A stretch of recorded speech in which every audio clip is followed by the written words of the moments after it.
O ito, kunin mo na ito. Yan ang mabenta eh. Mabigat eh. Hayaan mo pag naubos, kukuha ko uli. Sus, kung may datnang ka pa. Yan ang mga pinapakyaw sa akin ng mga taga Makati eh. Yung mga butik doon. O baka naman wala kang gana magbenta dahil sa iyong balikbayan. Wala yun. Pag-alis pa lang niya para magtrabaho sa States, purado na siya sa isip ko. Kaya nga si Ola ang pinakasalan ko eh. Mabuti naman diretso yung diskarte mo. Pero alam mo, Karen, nung makita ko ulit si Roman, parang nagising ulit ang dati kong damdamin sa kanya.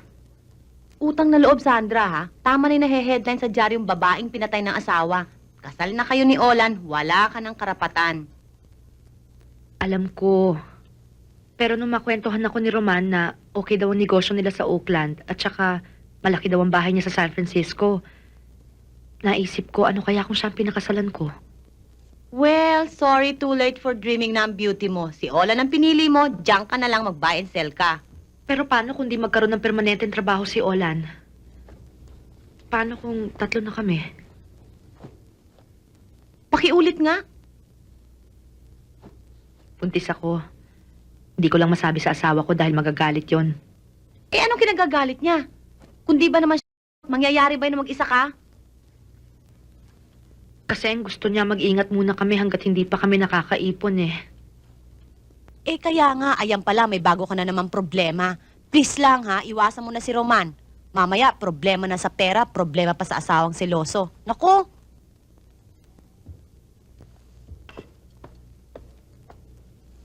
Kumusta yung interview? Okay ba? Ano bang okay? Eh, puros manluloko yung mga taong yun. Babayaran ba naman ako ng 2,000 naman? Eh, kung yun ay ibibigay nila sa akin, eh di, mamamasada na lang ako ng jeepney. Baka naman sa umpisa lang yon. Hindi ko aaksayin ng utak ko o ang sarili ko kung 2,000 lang ibibigay nila sa akin. Buti na yung 2,000 kesa sa wala. Ano bali? Hindi ako magpapagamit doon sa mga mapagsamantalang yun. Tapos ano? Pag nakuha na nila yung business secret ko, ayun, sisipain na nila ako. For the meantime lang naman eh, hanggang sa makakita ka ng mas mabuti-buting trabaho. Eh kung gusto mo, ikaw na pumasok sa kumpanyang yun eh. Sinisweldohan ka ba sa opisinang yan? Pinagpipilitan mo kung pumasok doon? O wala ka lang pakialam na abusuhin ang asawa mo? Ito, lagay mo sa utak mo, ha? Hindi ako magpapaloko kahit kanino. Magtiis ka at akong pinakasalan mo. Hindi yung payatot na umiwan sa'yo at nagpakasasa sa Amerika. Hindi lang naman ako nagtitiis eh. Nagpupumilit pa ako magtrabaho. Ang sa akin lang naman, ay mas madali tayong makakaraos kung yung maliit nating kikitain ay mapagsasama nating dalawa.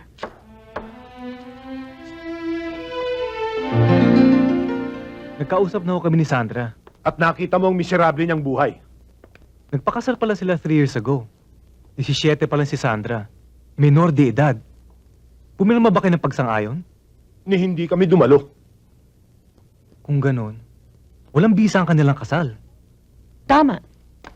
Kaya kung maagaw mo siya kay Olan, madali tayong mabibigyan ng korte ng annulment. No, go ahead, sit down. Legally, there's nothing to annul. Wala namang kasalang naganap. Without your consent, baliwala ang seremonya. Alam ko yun. Ilang ulit kong pinag-isipang ipadukot si Sandra at ilipad sa Amerika. Pero kilala ko ang aking anak. Tatakas yun. Kung pipilitin ng kontra, laban sa kanyang kalooban.